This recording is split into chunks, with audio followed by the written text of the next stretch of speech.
इस नई कहानी की शुरुआत में हम जिया नाम की लड़की को देखते हैं जो कि स्कूल बस के पीछे भाग रही होती है और फिर वो बस रुकवाकर अपने लेज़ीज बांधने लग जाती है ताकि ओल्ड एज आंटी उस बस में चढ़ सके। और ये सारा सीन एक लड़का खड़ा हुआ देख रहा होता है। जिया की डायरी गिर जाती है और वो लड़का उसे डायरी वापस करने के लिए जाता है, पर वो बस आगे निकल जाती है तो वो उसे डायरी नहीं दे पाता। आगे हमें स्कूल का सीन दिखाया जाता है। जिया की फ्रेंड होती है, इसका नाम होता है शीने। जिया और शीने दोनों ही बेस्ट फ्रेंड होती हैं। स्कूल में एक और लड़की होती है जिसे कि अपने अमीर होने का बहुत ही घमंड होता है और वो अपनी फ्रेंड्स को ये बताती हैं कि अगर एग्ज़ाम्स में इस बार उसके मार्क्स अच्छे नहीं आए तो उसकी मॉम उसे पॉकेट मनी देने से मना कर देगी और वो तीनों इसी टेंशन में बैठी होती हैं। उधर जिया को अपनी डायरी नहीं मिल रही होती। कन्वीनियंस स्टोर में जब वो चुड़ैल लड़की अपनी फ्रेंड्स के साथ शॉपिंग कर रही होती है तो उसका कार्ड उसकी मॉम ब्लॉक कर देती है और जब वो पेमेंट करने जा रही होती है तो उसके कार्ड्स ब्लॉक हो जाते हैं और फिर वो अपनी मॉम को कॉल लगाकर पूछती है कि आपने मेरे कार्ड्स क्यों बंद कर दिए, पर उसकी मॉम उसे जवाब नहीं देती तो उन्हें सारा सामान वहीं का वहीं रखना पड़ता है और वो बहुत ही टेंशन में आ जाती है। पर ये चुड़ैल लड़की शीने के पास आती है और शीने को कन्विंस करती है कि एग्ज़ाम्स के लिए वो क्वेश्चन पेपर चुरा कर उसे दे ताकि उसके एग्ज़ाम्स में मार्क्स अच्छे आ जाए और उसकी पॉकेट मनी ना रुके। पहले तो शीने मना कर देती है पर वो चुड़ैल उसे हर तरह से धमकी देती है कि अगर उसने क्वेश्चन पेपर नहीं चुराए तो उसके लिए अच्छा नहीं होगा, तो शीने के पास कोई ऑप्शन नहीं रहती। जब शीने और जिया दोनों ही लंच कर रही होती है तो बार बार उस चुड़ैल की कॉल शीने को आ रही होती है। जिया पहले तो समझ जाती है पर वो पूछती भी है शीने से, पर शीने उसे आंसर नहीं करती और वो वहाँ से चली जाती है। ड्रामा में एक नए लड़की की एंट्री होती है जिसका कॉइन गिर जाता है और जिया भागी भागी उस कॉइन के पास जाकर वो कॉइन उस लड़के को देने के लिए जाती है। एक्चुअली में ये लड़का और कोई नहीं, हमारा मेन लीड होता है और बहुत ही हैंडसम होता है। जिया उसे कॉइन वापस करने लगती है तो वो उसे मना कर देता है कि ये कॉइन मेरा नहीं है, पर जिया फिर भी उसे वो कॉइन पकड़ाकर वहाँ से चली जाती है। उसकी ये हरकत देखता ही वो रह जाता है। उधर शीने ने भी अपना काम कर दिया होता है। वो सारे क्वेश्चंस के आंसर एक बॉटल के ऊपर प्रिंट करके उस चुड़ैल को दे देती है और वो चुड़ैल उसके ये काम को देखकर बहुत खुश होती है कि उसने इतना बड़ा काम कर कैसे दिया। एकदम से जिया वहाँ पर आ जाती है और जब वो ये बॉटल को देखती है तो वो उस चुड़ैल को डांटने लग जाती है, पर वो चुड़ैल जिया को इस सब से दूर रहने के लिए बोलती है। तभी वहाँ से जिया शीने को भी ले जाती है। एग्ज़ाम का जब दिन आता है तो उनके पास कोई ऑप्शन तो नहीं होता, पर वो चुड़ैल अपने सामने आगे ही बिठा लेती है शीने को और शीने को तंग करने के तरह तरह के बहाने ढूंढती है। पर जिया उसकी थोड़ी ना चलने देने वाली थी, वो उसको खुद ही रेज़र दे देती है मांगने पर। टाइम बीतता जा रहा था, उसके पास कोई ऑप्शन नहीं था चुड़ैल के पास, तो वो लास्ट में सर से बोलकर शीने से पेन मांगती है।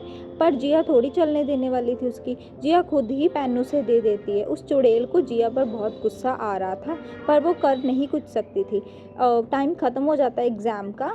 जब सर आंसर शीट लेने लगते तो वो चुड़ैल उठकर जिया के बैग को ज़ोर से मारती है जिससे कि वो बॉटल नीचे गिर जाती है और सीधा सर के पास चली जाती है। वो सारे हैरान हो जाते हैं और सर उस बॉटल को देख लेते कि वो सारे आंसर्स उस बॉटल पर लिखे हुए और वो सीधा जिया के पास जाते हैं और जिया को डांटने लग जाते हैं और ये बोलते हैं कि ये एग्ज़ाम दोबारा रीटेक होगा क्योंकि एग्ज़ाम्स में चीटिंग हुई है। तो सारे बच्चे हैरान हो जाते हैं ये सब सुनकर, क्योंकि उन्होंने बहुत मेहनत करी थी और ये चुड़ैल रहता हुआ काम पूरा कर देती है ये बोलकर कि ये सारी गलती ही जिया की है, इसकी वजह से हमें दोबारा रीटेक देना पड़ेगा।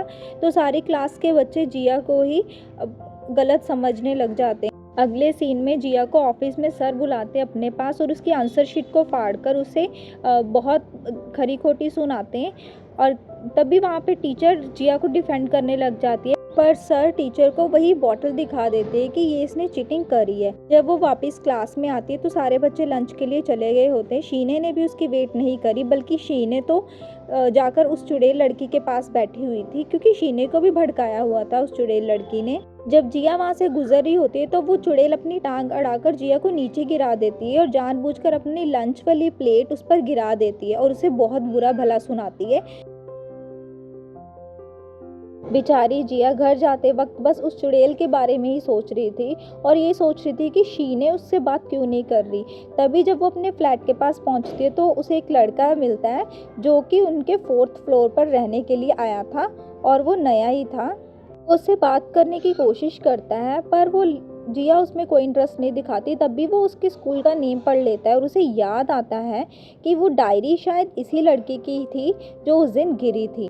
वो अपने फ्लैट के अंदर जाकर वो डायरी बैग में चेक करता है पर काफ़ी चेक करने के बाद उसे वो डायरी मिलती ही नहीं है। रात के टाइम जिया शीने को बार बार मैसेज कर रही होती है पर शीने उसके मैसेज का कोई रिप्लाई नहीं करती तो जिया अपसेट हो जाती है क्योंकि वो उसकी बेस्ट फ्रेंड थी। और फिर जब वो ग्रुप चेक करती है तो ग्रुप में सारे स्टूडेंट्स ही जिया के बारे में उल्टा सीधा बोल रहे होते हैं क्योंकि उनको तो यही लगता था ना कि आखिर जिया की वजह से ही उन्हें एग्ज़ाम दोबारा रीटेक देना पड़ेगा। और जिया उन सबके ये मैसेजेस पढ़कर बहुत ही परेशान हो जाती है। वो इतना फ्रस्ट्रेट हो जाती है कि वो रोने लग जाती है कि आखिर उसकी गलती क्या है। वो तो शीने को बचा रही थी और वही उल्टा फंस गई। तभी वहाँ पर उसे किसी की आवाज़ आती है तो वो डर जाती है। उसे लगता है कि शायद कोई चोर आ रहा है और वो उसे पीटना शुरू कर देती है। जिया कॉन्टिन्यूसली उसे पीटती रहती है पर जब वो अपना चेहरा दिखाता है तो हमें पता चलता है कि ये तो कॉइन वाला लड़का है जिसका नाम रॉबिन है। तभी वहाँ पर जीने की मॉम आ जाती है और वो भी उसकी पिटाई करने लग जाती है चोर समझकर। पर वो लड़का उन्हें बताता है कि वो उनके अपार्टमेंट 401 में रहने के लिए आया है। तो जीना की मॉम जीना को ही डांटने लग जाती है और जब जीना उस लड़के की चोट को ठीक करने लगती है एग लगाकर तो वो एग उसके फेस पर ही टूट जाता है। और जब वो उसके फेस को साफ करने लगती है तो वो कपड़ा जो यूज़ कर रही होती है वो पोछी का कपड़ा होता है और उसकी मोम उसे बताती है। बेचारी बहुत एम्बैरस होती है।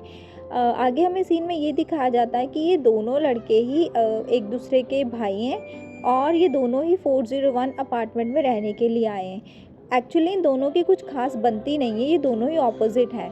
और जब वो रॉबिन नाम का लड़का रूम में जाता है तो वो जीना के बारे में ही सोचता है कि आखिर ये लड़की है किस तरह की। रात को सोने से पहले जीना को उसके फ़ोन पर एक रिवेंज नोट मिलता है।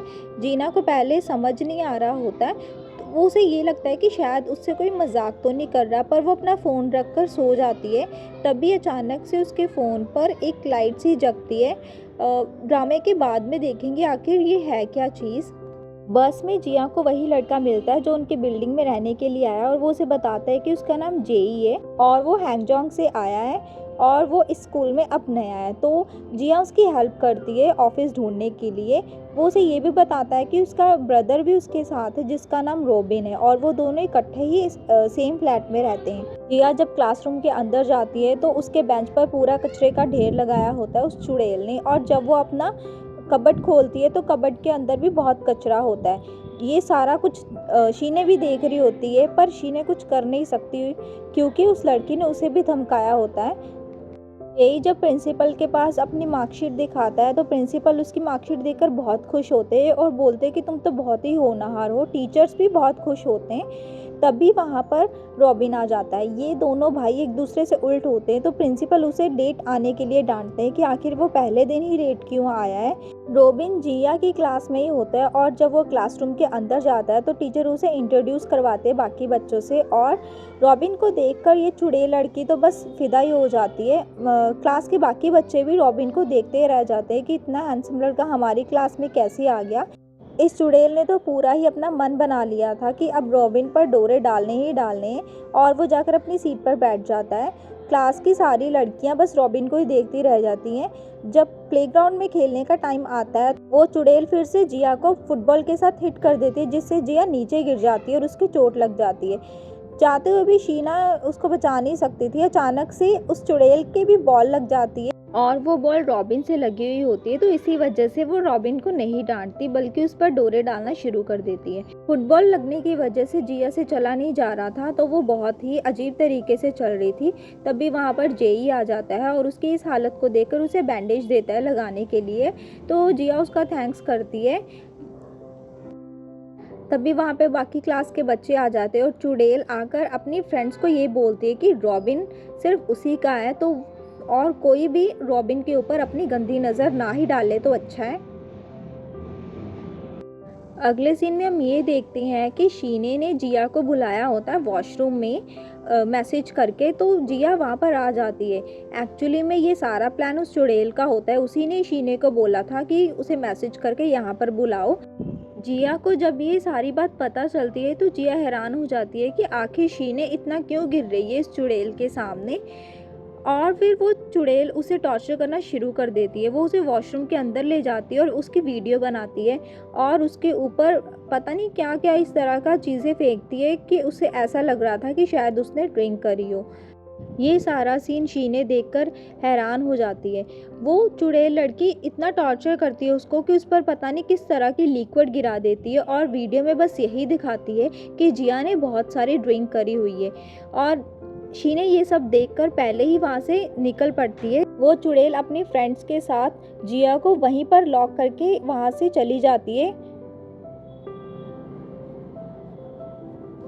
शीने बहुत आवाज़ लगाती है हेल्प के लिए पर कोई नहीं आता। तभी वहाँ पर उसको फिर से फ़ोन पे एक रिवेंज नोट मिलता है। शीने रो धोकर वहीं पर ही सो जाती है। जब इस चुड़ैल को इसकी मॉम की कॉल आती है तो इसकी मॉम उसे डांटने लग जाती है कि आखिर उसके एग्ज़ाम्स में अच्छे मार्क्स क्यों नहीं आए। तो वो सारा इल्ज़ाम जिया पर डाल देती है और कहती है कि वो अभी लाइब्रेरी में, तो वो आपसे बाद में बात करेगी। उसको भी अपने फ़ोन पे एक रिवेंज नोट मिलता है पर वो उसको इग्नोर करके पार्टी करने के लिए चली जाती है। नेक्स्ट सीन में हम ये देखते हैं कि जिया अब अपने घर पर होती है। उसकी मॉम उसे देख रही होती है कि आखिर इसे हुआ क्या है।